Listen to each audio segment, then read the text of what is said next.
The third chapter of Thessalonians, First Thessalonians, is a fairly short chapter, 12, 13 verses.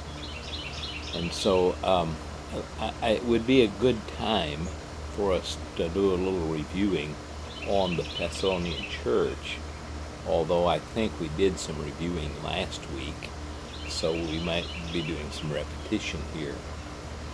But you remember that after Paul had left the city of Philippi, he apparently left Luke behind because the we sections in Acts stops there. And Paul is accompanied by Timothy and Silas. The Bible says in the 17th chapter of Acts that some of them, they came to Thessalonica, and some of the people who went to the synagogue at Thessalonica were persuaded and joined Paul and Silas, along with, it is interesting that Paul and Silas are mentioned there, nothing is said of Timothy, although Timothy joins Paul in the writing of First Thessalonians and is obviously an important worker in Thessalonica. And some of them, that is, the Jews of the synagogue, were persuaded and joined Paul and Silas, along with a large number of Greek-fearing or of God-fearing Greeks and a number of the leading women.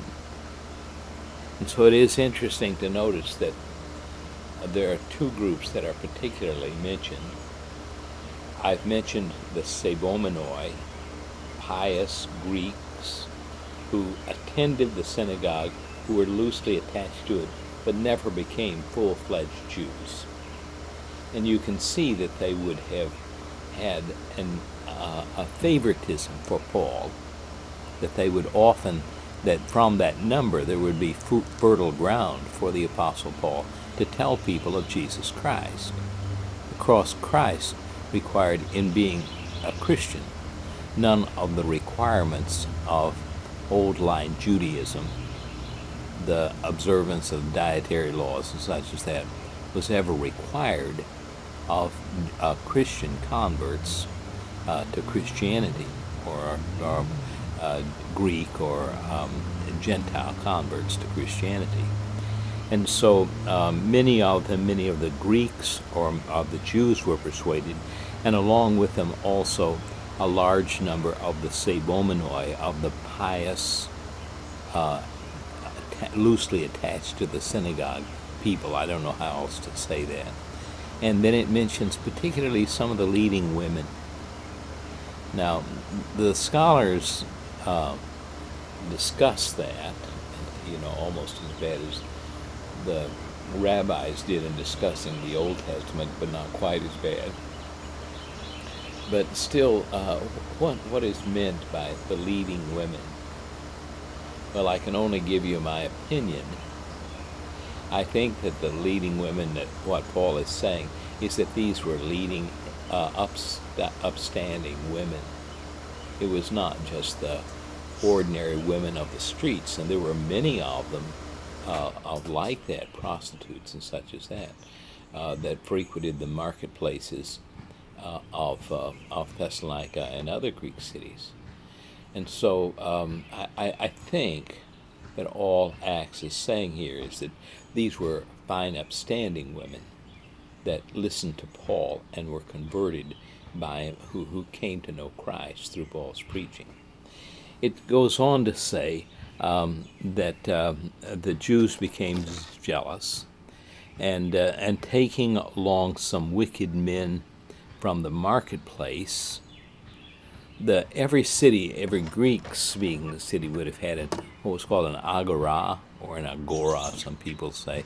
I've learned not to get too excited with where you put the accent, because nobody knows just how the ancient people said it. But I've always said agora, the marketplace. And so there were a number of the Jews who went into the marketplace and found men standing around, loafing around, and they were looking for a job, and so the Jews hired them, so that a mob was gotten together to try to be an offensive force against Paul and Silas and Timothy and they're preaching the gospel. And there is the mention of Jason that we have mentioned several times as we've gone along. But it wasn't long until Paul had to leave town. Now, my own suspicion is that Paul was at Thessalonica for some weeks and maybe months, that he might have approached a year in working at the city of Thessalonica, although we don't really know how long he was there. He had to leave under threat of death, and so Jason, some money was taken, some earnest money was taken from Jason and others, and they would have had to forfeit it if Paul had shown back up in Thessalonica at any time. And so Paul and his company, which at this point includes Timothy and Silas, went on southward, continued on the Ignatian Way, to travel on to though the Ignatian Way ran roughly east and west, but there were portions of it, of course, where, like modern roads, they would try to incorporate some well-known, well-populated city. And so the Ignatian Way did go through Berea. But Paul and Silas and Timothy went to Berea. Not too much is said about their work in Berea. It does say in Acts 17, verse 10, that the brethren sent Paul and Silas away when there was the Jews came from Thessalonica and tried to stir up things against Paul. There was a synagogue also in Berea.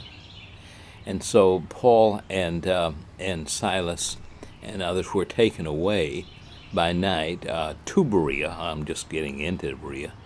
And then in verse 11, now these were more noble-minded, it says, than those of Thessalonica, because they received the word with great eagerness. Putting on my reading glasses so I can read. With great eagerness, examining the scriptures daily to see whether these things were so. And so the Christians of Berea are especially known by preachers everywhere for their zeal for the gospel. And many of them believed, it says. And there is again a mention of the prominent Greek women that followed, although with this one it says, and men. And so I suppose that it's similar to the situation at Thessalonica, although at Berea, Luke, the author, includes men too who are also reputable, leading citizens of the city of Berea. Many of them believed, it says, and then some of the Jews from Thessalonica arrived, verse 13, and tried to stir up things, agitate the people, so that Paul and Silas and Timothy would have had a tough time. And then it says, verse 14, then immediately the brethren sent Paul out to go as far as the sea.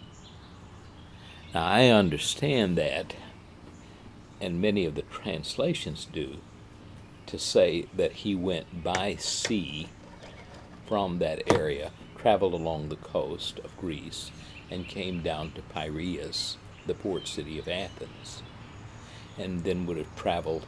He would have had, when he disembarked there, he would have had to travel, but it was only 5 or 6 miles for him to get north to where the city of Athens was. Apparently what happened is that Silas and Timothy accompanied Paul down to that point, and I suppose that some lively conversation took place between Paul and his companions, Paul and Timothy and Silas, and it was decided by the time they got to Athens that Silas and Timothy would do better to go back into Macedonia, to Berea and Thessalonica and other cities in that region. In Thessalonians, as I've already mentioned, there is more mention of Timothy. Timothy joins in the salutation of the letter, and apparently Timothy is very active in the church there. Nothing is said of Silas, but presumably Silas worked in the churches of the area. At some point, while they were working in Macedonia, Paul preached in Athens, the Athenian discourse that today is prominently displayed right at the foot of the what is called the hill of the Areopagus is the hill of Ares. Mars Hill, the King James Version says. Mars is the Greek god of war. Ares is the Greek god of war. I'm not sure I said that. Mars is the Roman god of war, and Ares is the Greek god of war. But Ares has nothing to be said in its favor. Mars had some things that were not so bad, but Ares he loved gore. He loved people in the Greek way of thinking. And so the Areopagus in ancient times, there was a court that met there that primarily was involved with capital cases. Somebody would be killed, and so Areopagus was a place where that would be decided by judges. But as time went along, the name Areopagus stayed with them, but they apparently met somewhere in the Greek Agora, which was right close to the Areopagus. And so it may be that Paul went up at the top of that hill. It's just a bare rock today. But it may be that Paul went up there and spoke to members of that judicial body on Mount Ares, or on the Areopagus. It's more romantic to think of it that way than that he met just in a building down in the marketplace somewhere. But he may well have met in the marketplace. But Paul delivered his famous speech about the Athenians to some Stoic philosophers, to the Stoics and the Epicureans. The Stoics were the sort of, we use the word stoic a lot of times. Somebody is sort of calm and judicial with his opinions. An Epicurean is somebody who thinks that life should be lived just to enjoy things. There no other reason. And so the Epicureans they didn't really believe in the gods. But Paul stayed there for some time. There isn't much of a church that came into being. There aren't many converts at Athens. Some apparently, right at the end of chapter 17, it says some men joined Paul, and believed, among whom were Dionysius the Areopagite. Notice that it is the Areopagite. He apparently got some hearing at the Areopagus, and a woman named Damaris, and others with him. Now, in modern times, those two people are sort of lauded by the modern Greeks, but of course based more on legend and lore than historical information. Paul, in the meantime, went down to Corinth. At Corinth, he met Aquila and Priscilla and worked with them, but for some time he was by himself at Corinth. And then he had some success. The Bible says he was reasoning in the synagogues every Sabbath and trying to persuade Jews and Greeks about Christianity, about Jesus being the Christ. But when Silas and Timothy came down from Macedonia, they joined. We got an airplane today with us. We had a lawnmower last week, and we got plenty of birds making all kinds of noise. So we'll do the best that we can. Whitney and I are outside. It's more pleasant than my office. But if we have to go there, we can go there. But in the 18th chapter of Acts, Paul is preaching in Thessalonica, or in Corinth, and while he's there, Timothy and Silas join him. Timothy, I suppose, brings him more news about developments in the church at Thessalonica. There were many, as I've mentioned in other lessons that we've had, in this period, the Greek historians themselves speak about the number of people that went from city to city in the agoras, the areas where there was sort of the center of the city, and they spoke their philosophies. If there was anything, any special occasion that the city had, then they became especially boisterous. There was there were several well-known Greek philosophers that lived in the city of Corinth. The famous ascetic, right offhand, I forget his name, but he lived in a barrel, it was said, up on Acrocorinth, halfway up the hill or somewhere on the hill, which was just west or just east of the city of Corinth. And it is said that Alexander the Great decided that he wanted to meet the man, and so he woke him up in his barrel.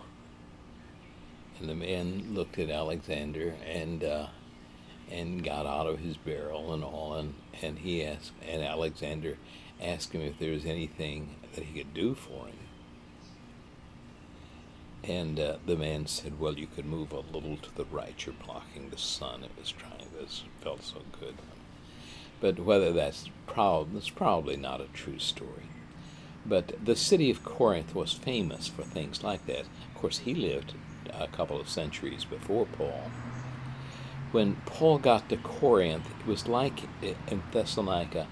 Paul and Thessalonica especially are places where Paul did not want to be identified with local philosophers who came into the city, who got a following, and then who left, and who often left, who were unconcerned about their converts when they left. Paul was interested not just in making converts to himself or to Christ, but he was concerned with building communities, with building a church. I brought along a book today. It's basically the title of it is St. Paul's Corinth. It's written by Jerome Murray O'Connor. O'Connor is a Roman Catholic, and so that has to be taken into account while it's read. But for the most part, it is just extracts from ancient people who lived in that period of time, who mention Corinth somewhere along the way. Plutarch, the philosopher, is in here, and many other people. I wanted to read to you a section that was part of an oration given to the people of Corinth. Hired him, you see, to come and give an oration praising the city of Corinth. His name was Dio Chrysostom. He is not to be confused with John Chrysostom, who is a Christian preacher, Christian in the broader sense of the word, who lived in the 4th century, and so sometime later. But there were several people who were called Chrysostom. The word means golden-mouthed, and so it was somebody who spoke well. So John Chrysostom was in the Christian tradition like that, and Dio Chrysostom was not a Christian at all, but he was a pagan who was hired to speak at Corinth at various times. This Dio has this to say. He says, just as good physicians should go and offer his services where the sick are most numerous, so the men of wisdom should take his abode where fools are the thickest. He'll find there, you see, people who are more inclined, who need him more, like a physician is needed more.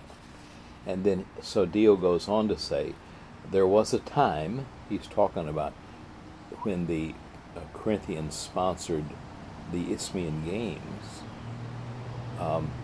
There was a time when one could one could hear crowds of wretched sophists. Well, these are the people that we're talking about. They were teacher philosophers. Around Poseidon's temple, Now that's where the games were held. Poseidon was the primary god at Isthmia, like Zeus was did I say that right? At Isthmia, like Zeus was at the Olympian Games.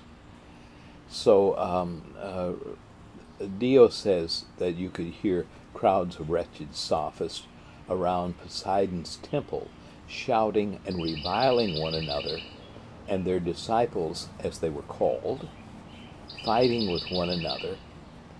Many writers reading aloud their stupid works. This is Dio's words. Many poets reciting their poems, while others applauded them.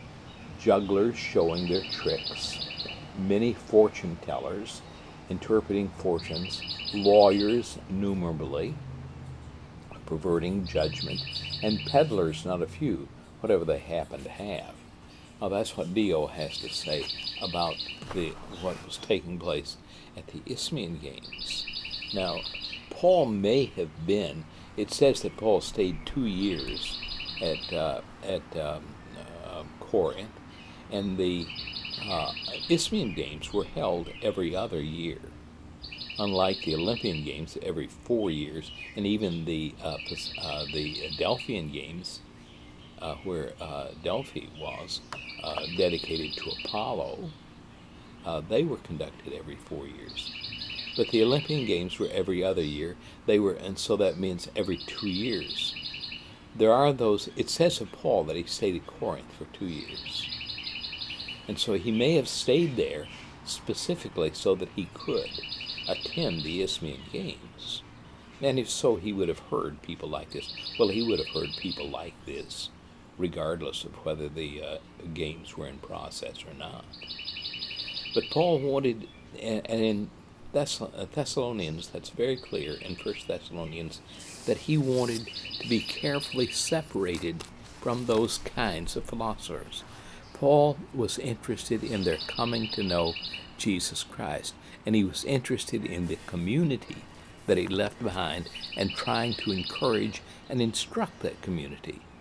He would have come back to Thessalonica, no doubt, to try to help out the church in the place, except that if he came back into the city, he was likely to be killed. He was likely to be taken into the marketplace and killed like he was nearly killed at Philippi. And so there was that, and there was also the earnest money that people like Jason and others, it says, had left for them to guarantee that Paul was not in the neighborhood. And so Paul could not, very conveniently, without compromising his work a great deal, he could not go back to Thessalonica. And so he and his companions went to Berea, and then Paul was by himself in Athens and Corinth. But while he was at Corinth, Silas and Timothy came down and found him. Now, I think that there is a hint that it says in chapter 3 of 1 Thessalonians that when Paul is talking about himself, including himself in the when we could no longer endure, we thought it best to be left behind at Athens alone, and we sent Timothy, our brother and fellow worker of the gospel of Christ, to strengthen and encourage you in your flesh. He mentions Timothy, but he does not mention Silas. And so presumably Timothy worked with the church at Thessalonica for at least some period after Paul had been thrown out of the city.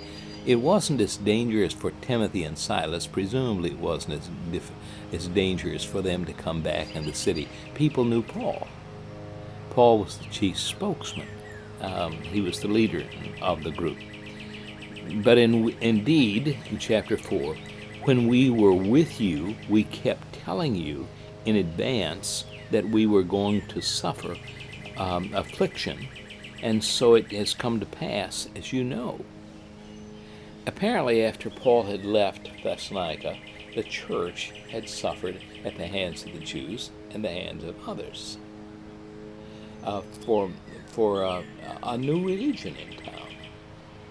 The sophists had got away with this, and because they didn't stay long anyway, and they believed in the same gods. Paul was bringing a new God to them. Those that have turned the world upside down have come here too. And so Paul couldn't very well to return to the city, but he could send Timothy back there. And Timothy had worked with the church in Thessalonica for some reason. Verse 5, for this reason, Paul says, 3:5. For this reason, Paul says, when I could endure it no longer, I also sent to find out about your faith, for fear that the tempter might have tempted you, and our labor might be in vain. Now, at least one way that you could interpret that is that Paul had written to the Thessalonians sometime before he wrote 1 Thessalonians to inquire about how they were getting along. But not everybody was a good pensman or enjoyed writing and did write letters as Paul did.